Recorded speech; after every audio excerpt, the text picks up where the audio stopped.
The phantom time hypothesis or hypothesis. Criticisms. Now, the thing is these criticisms are either hand-waved, which is really saying I'm not going to answer the question, avoiding the question, or ignored outright. So I'm going to bring them up, and I'm just going to do it from the Wikipedia article because that really pisses people off, because Wikipedia is, it's not the bottom of the barrel, but it's lazy. So let's do it. The Gregorian reform was supposed to have created a time correction for the calendar, and people noticed that the number of days that were done by that reform recently, at the time it was done, corrected by adding or subtracting or whatever a certain number of days from the calendar, so that a specific day was followed immediately by a day that it shouldn't be followed by in the calendar, to get the calendar to align and to get Easter Sunday to line up and that sort of thing. Mostly because using that as a time basis, you also had records people wrote down in books. On Easter Sunday, we had this kind of day. Well, you no longer had days like that. The days were wrong because you were in the wrong, almost in the wrong season. So people did the calculation because there's a way of doing the calculation, and if you do it, you notice this discrepancy. If you're correcting for a previous calendar to make the Gregorian calendar line up, change, and you were doing it to correct for a previous calendar, the previous calendar had a specific duration of time it existed, and it accumulated a certain amount of error for the entire time it had existed, and you ended up with a discrepancy, because if you reverse the math, it corrected everything, but it was off by 300 and some odd years, like 350 years or something. I'm just being rounding off because the math for this I'll do in another video if somebody asks me. It seems kind of complicated until you see someone actually doing it on screen. And honestly, a bunch of people will show you that, and you can look up the Gregorian reform. That's all you have to do. But anyway, they noticed that it was off by 300 and some odd years. But that'd be accurate if you were trying to correct for the entirety of the previous calendar. Instead, the correction was only done back to the year 325 or something like that, instead of 45 BC. This was the Julian calendar methodology for doing things, and it was wrong because it didn't account for the weirdness that our year, as we calculate it for seasons, doesn't actually line up with the number of days evenly enough. And it's not 365 and a quarter, it's some other little remainder on the end. It gets to be a nagging detail if you do this. And you're supposed to really correct it once every 128 years or something like that, but that doesn't line up with what we like to do with our calendars. Anyway, I mean, all of these rules get piled on, and you get this really messy calendar fix. But, meh, it'll work for the next 1,000 years. And yeah, there's another video of somebody showing you how to mathematically correct it completely, so you never have to do another correction. But then again, we have to correct for the number of seconds per year because the length of the year varies slightly. And the cumulative effect of this varies slightly. So we have an alteration of 1 second. We have alterations of hours, which is what we get with the quarter of a day thing. That's measured in hours.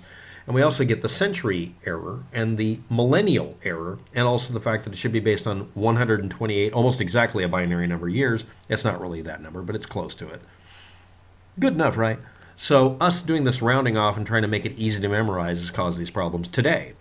But anyway, the idea that you're missing 300 some odd years, or that the Dark Ages didn't exist, or some 1,000-year period of time is missing, is all based on the idea that you're going to stop paying attention to the entire world.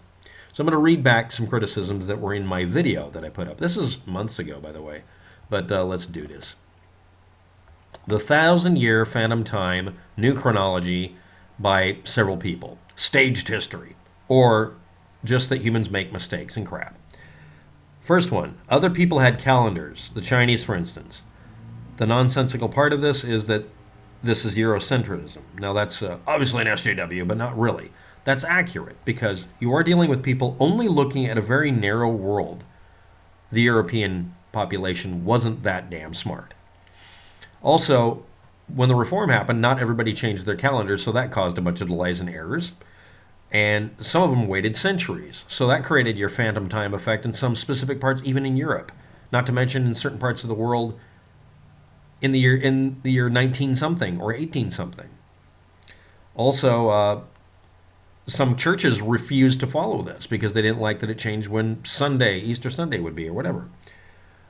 And I'm going to read back the criticisms on the Wikipedia article because, again, I do this primarily because this is lazy and it pisses people off, but also it's fast. It's easy. The Gregorian reform was only supposed to bring the calendar in line with a specific date, because it was based on the Julian calendar that was started beforehand. It wasn't designed to fix the entire Julian calendar. Otherwise, it would have had those extra 300 years in it.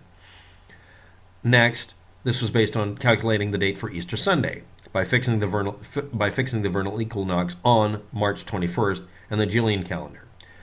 Next, if you make a certain dynasty or the reign of a specific person to be fabricated, you'd have to get rid of all the other copies of that information in your phantom time idea in every other person's history. You'd have to get everybody on the planet to decide, and this is a very key point, that time and date stamps should be consistent with each other when they're creating a fake time period. Or it was consistent and you've made a simple error by not looking up where this came from. And deciding 1,000 years was faked because you found out your 300-year timeline was not faked is just you pushing goalposts with your tongue. So anyway, the next part of this is that you'd have to find out that astronomy observations that were made and given time and date stamps that were not perfect but had a consistency in this older calendar, they would be wrong because you would have to say that a period of time literally didn't exist. The only time that's been done is when this reform was done. It was only a few days. This was done before it would become a longer duration, and it was only done to correct a certain amount of error. So there's intrinsic error that is understood among astronomers about the Julian date and the Gregorian date. In fact, this was such a common problem that back in the late 80s when I got my first HP calculator that was a programmable, it would have a calculator for astronomers and other geeks for doing time and date changes so you get your time and dates correct. Because the way you used to record things in history books was simply not lining up. It was consistently wrong, and you could compensate for it, but only between certain dates. And there are little overlap dates, depending on what country you're looking at, where you have to take account for that. If you try to oversimplify this and just throw your hands up and say, they faked 1,000 years or faked 300 years, you're making it to where all of that work to make to where we could find out when shit happened and make a concordance of history, you're not only throwing that throwing that out with the bathwater, you're also demanding that other people let you do it, and they'll correct you at any point. And the people who came up with this idea of phantom time ignore the facts that there are periods of time by specific groups, like certain dynasties, where they did fake things happening. They didn't fake the time in the calendar in many cases, but they tried to. They might have added in an extra month because that was okay. You could add months for a year if you wanted to. Sometimes they would do that every couple of hundred years to compensate for, a lot of elite days to get the calendar aligned that way. Some societies did that. Or they would just arbitrarily have different lengths for a year because they wanted to. And undoing that work that was done was so much effort back then. Sometimes they would make short years so they could say they were in power for more years. Politicians did all sorts of crazy crap. This is something you can really look up. That's why calendars became this immutable, unchanging thing eventually, because people got tired of this. In fact, the Julian calendar was established primarily for that reason, to get things lined up in a way. And even newer reform activities are wanting to make it to where we have days or months out of time that are considered extra add-ons just to correct for this. And again, you get a mathematician who says, this is how we can organize it to where we can keep using the calendar we got now that's reasonably good, if not perfect. It isn't perfect, but it's very, very good. Within a human lifespan, it's not going to form an error that you would even notice. And it would keep the seasons aligned so you can plant and harvest correctly and do a bunch of other useful stuff. And the astronomy calendars that are based on this as well. And all they have to do is correct for a bunch of screw-ups over a fairly long period of time, about 1,000 years coincidentally, between one culture and another using various variations of calendars. And this is the other criticism I got to bring to this. Why would you pick a period of time that's so fucking well recorded by different cultures and societies showing these errors, instead of picking a period of time where there was very few, if any, records made? There aren't a lack of records from this supposed missing period. There are plenty of them. They're just not in the society you chose to pick, you cherry-picked. Why not pick a period of time when we didn't really have good calendaring? You could try to fake 1,000 years failure of data recording a long time ago, because there's millennia of no data recording before a certain date because we simply didn't record history very well. Anyway, this is going to be the update to the video. I'm probably going to title it very similar. And I'm just going to point to the previous video's comment section, which has mostly useful comments, except for one about build the wall, somebody trumping around. And the Wikipedia article, which does a better synopsis than I can, so I'll just cut and paste it. Thanks for watching. Have a good day. Good luck with that. And I hope this has been informative and useful. And yeah, anybody claiming a phantom time thing has to show you real evidence and compare it to everybody else's calendar recording.